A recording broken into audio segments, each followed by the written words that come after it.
अभी श्राद्ध के दिन चल रहे हैं और भारत में जहां भी भारतवासी हैं, भारत में तो मनाते ही है ये, और भारतवासी जहां भी हैं बाहर, वहां पर भी वो ये श्राद्ध के दिनों को जरूर मानते हैं। श्राद्ध माना ही सच्ची श्रद्धांजलि, हमारे अपने बड़ों के प्रति, बुजुर्गों के प्रति जो चले गए हैं, उनके प्रति एक ऊंची भावना, श्रद्धा और प्यार की, क्योंकि हम काफी समय उनके साथ रहे हुए होते हैं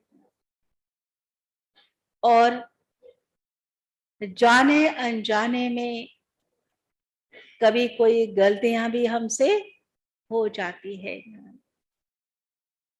तो विशेष इन दिनों 15-16 दिन, ये गणेश चतुर्थी के बाद और नवरात्रि के पहले तक, मतलब ये अमावस्या से पूर्णमासी तक, इन दिनों जो भी ये 15-16 दिन होते हैं, इनमें विशेष अपने अपने तिथि के अनुसार श्राद्ध घरों में मनाते हैं। लेकिन इस श्राद्ध के पीछे का एक गूढ़ रहस्य है। कहते हैं कि कर्ण, महाभारत के जो कर्ण हैं, उनके विषय में तो हम सभी जानते हैं। कहते हैं कर्ण जब शरीर छोड़कर चले गए और उस समय जब उनको भोजन कराया जाता था, कहते हैं देवलोक में, तो काफी लोग और भी साथ होते थे। तो जब कर्ण को भोजन उनकी थाली में डाला जाता था, तो उस समय सोना, हीरा, मतलब स्वर्ण की चीजें उनकी थाली में डालते थे, और बाकी जो लोग थे उनकी थाली में 56 प्रकार के भोजन होते थे। तो कहते हैं उन्होंने भगवान को पूछा कि हे भगवान, ऐसा क्यों है ये? सोना हीरा तो कोई खाने की चीज नहीं है, मैं तो भूखा रह जाता हूं, मेरा तो पेट ही नहीं भरता है, ऐसा क्यों है? तो कहते हैं उनको कहा गया कि आपने जीवन भर दान तो किया, लेकिन सिर्फ आपने दान सोना और हीरे का ही किया। आपने कभी अपने पूर्वजों को कुछ नहीं खिलाया, उनके नाम पर आपने कुछ नहीं किया। तो वो बड़े सोच में पड़ गए कि अभी मुझे क्या करना चाहिए। तो कहते हैं उनको कहा गया कि आप ऐसा करो कि 15 दिन के लिए आप पृथ्वी लोक में जाओ और वहां पर जाकर अपने पूर्वजों को संतुष्ट करो, उनको खिलाओ पिलाओ, दान पुण्य जो कुछ भी आप चाहते हो उनके प्रति आप करो। तो कहते हैं कर्ण आए और उन्होंने अपने पूर्वजों के निमित्त ऐसा, मतलब ब्राह्मणों को खिलाना या दान पुण्य आदि करना, ये सब कुछ उन्होंने किया और फिर कहते हैं उनको मुक्ति मिली ना। ठीक इसी प्रकार से इसकी जब शुरुआत होती है तो गणेश चतुर्थी से होती है।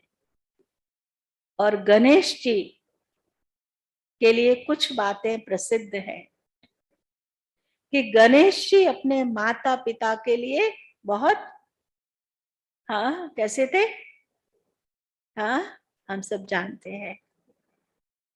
उनको बोला गया ना सारा संसार घूम कर आओ, तो उन्होंने अपने माता पिता के चक्कर लगा लिए और कहा कि मैं सारा संसार घूम कर आ गया। अर्थात माता पिता के प्रति बहुत उनकी श्रद्धा थी, भावना थी। तो कहने का भाव है कि जिन्होंने हमारी पालना की, जिन्होंने जन्म दिया, उनके प्रति भी हमारा कुछ कर्तव्य है। और वो कर्तव्य आज के समय कई लोग ना निभाने के कारण अभी क्या खुल गए हैं, वृद्धा आश्रम। ये पहले थे, पहले थे नहीं थे। तो ये जो श्राद्ध का मनाया जाता है, इसमें अपने बड़ों की सेवा करना, उनका ध्यान रखना, उनके प्रति अपनी भावना को अच्छा रखना है। कहते हैं जीवन में 3 ऋण होते हैं हमारे,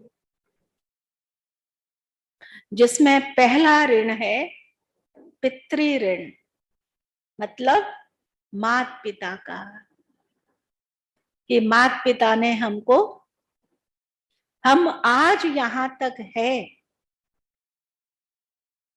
उसका सारा श्रेय माँ बाप को जाता है। कि अगर माँ बाप ने अच्छे संस्कार नहीं दिए होते तो क्या हम आज यहां होते। तो वो भी हमारे लिए, बाबा कहते हद के ब्रह्मा है, ब्रह्मा को रचयिता कहते हैं ना। तो अपने माता पिता के प्रति अच्छी भावना। और दूसरा कहते हैं ऋण होता है देव ऋण। कई घरों में आपने देखा होगा कुल देव देवी की पूजा होती है। तो जो हमारे कुल देव देवी हैं, उनके प्रति भी हमारी भावना अच्छी हो।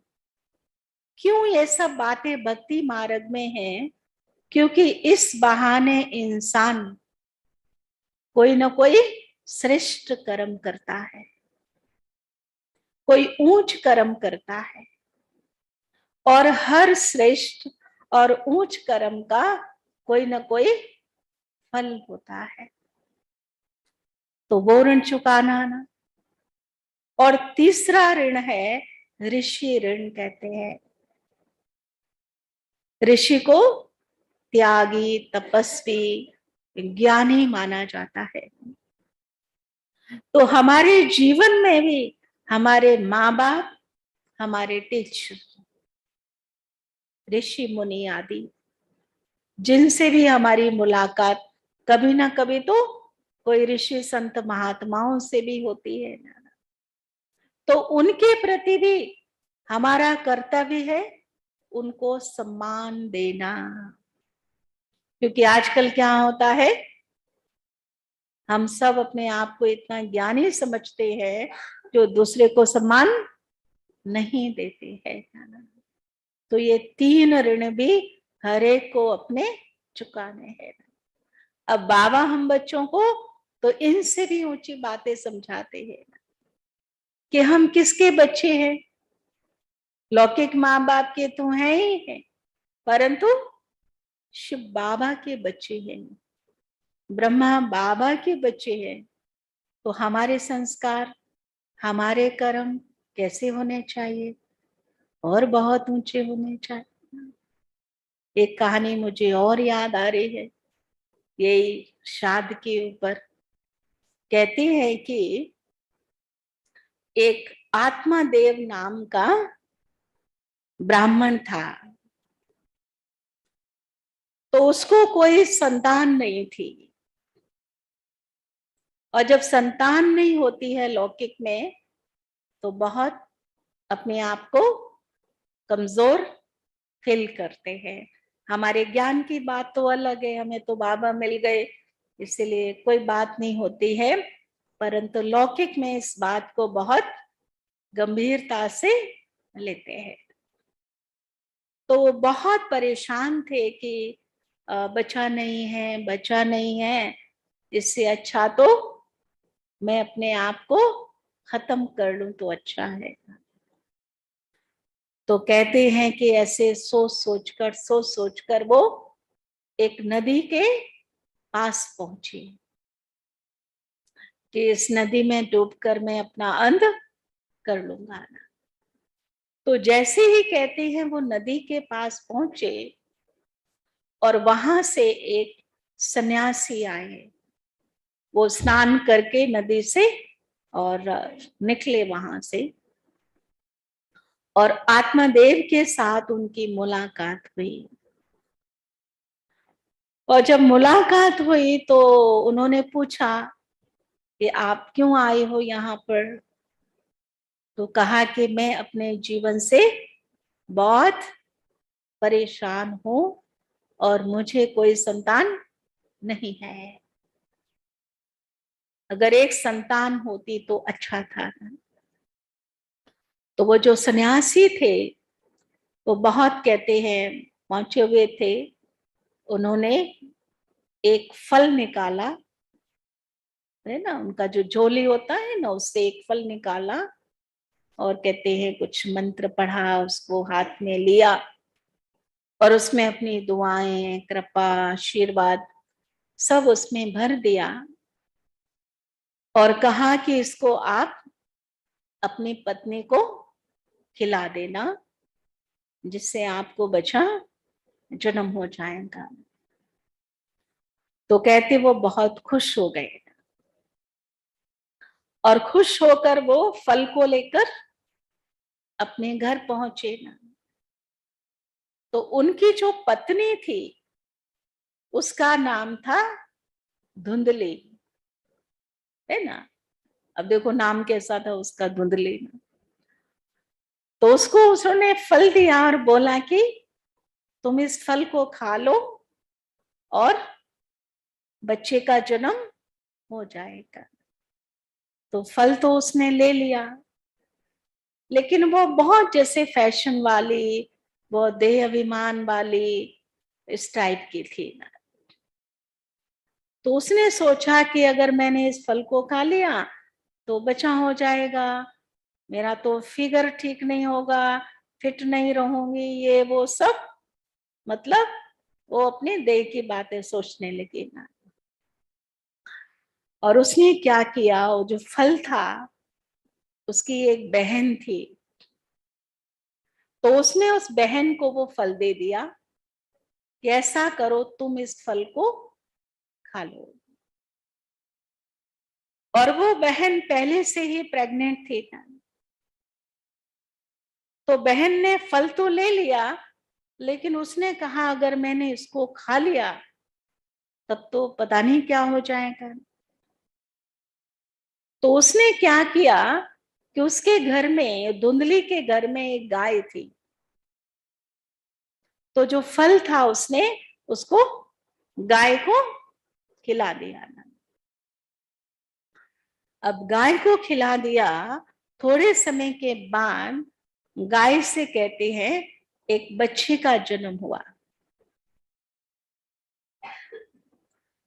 और वो बच्चा ऐसा था कि आ, देखने में इंसान है, लेकिन उसके जो कान है वो गाय की तरह है।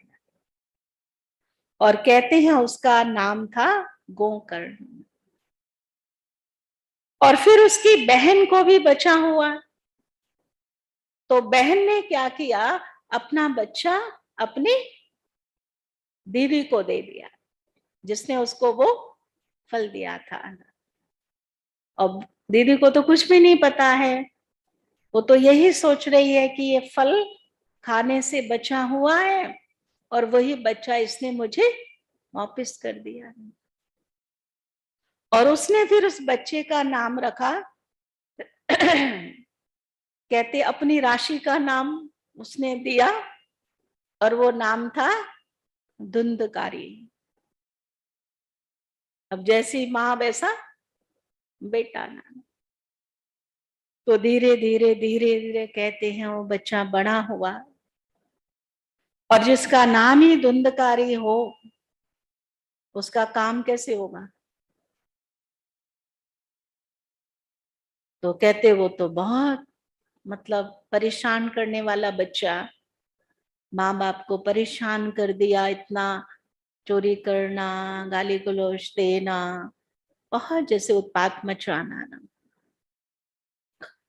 तो धीरे धीरे धीरे धीरे करके कहते हैं कि वो इतना मतलब ज्यादा हो गया उसका कि उसने राजा के घर से चोरी कर ली। और राजा के घर से उसने जब चोरी कर ली तो हम समझ सकते हैं वो कितना बड़ा हो गया होगा ना, है ना, ऐसा खराब कर्म करने वाला। और फिर कहते हैं कि वो 5 वेश्याओं के पास गया और उनको कहा कि ये मैं जो धन लाया हूं ये मैं तुम लोगों को देता हूं, है ना। वेश्याएं तो फिर कैसी होती हम समझ सकते हैं ना। तो उन्होंने सोचा कि राजा के घर से इसने ये चुरा कर लाया है और हमें दे रहा है, अब राजा को तो पता पड़ेगा ही, और जब राजा को मालूम पड़ेगा तो राजा हमारी क्या हालत करेंगे। तो उन 5 ने मिलकर उसको मार डाला। और फिर कहते हैं जब उसका शरीर छूट गया, वो मर गया, तो वो फिर कहते हैं कोई भूत प्रेत बन गया।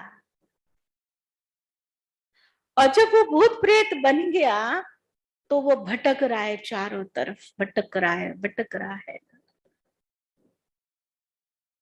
और जब भटक रहा है तो फिर उसको गोकर्ण की याद आती है, क्योंकि मुक्ति चाहिए उसको ना। तो कहते हैं कि वो गोकर्ण को याद करता है कि तुम मुझे मुक्ति दे दो, मैं बहुत तंग हो गया हूं। और गोकर्ण ने क्या किया, उसको 7 दिन तक गीता आदि की कहानियां ये सब सुनाई। हमारा भी तो 7 दिन का कोर्स होता है ना। तो उसको सारी बातें बताई और फिर कहते उसने बहुत ध्यान से सुना, बहुत श्रद्धा से सुना। गोकर्ण ने उसके निमित्त भी बहुत कुछ किया जो लौकिक में करते हैं। और फिर कहते हैं 7 दिन के बाद स्वर्ग से उसको विमान आया लेने के लिए, और वो चला गया, उसकी मुक्ति हो गई। तो कहने का भाव है, बाबा कहते इस सारी कहानी हम सबके ऊपर लागू होती है। बाबा कहते आत्मदेव माना आत्मा, और धुंधली माना हमारा ये शरीर, और ये 5 वैश्या अर्थात 5 विकार।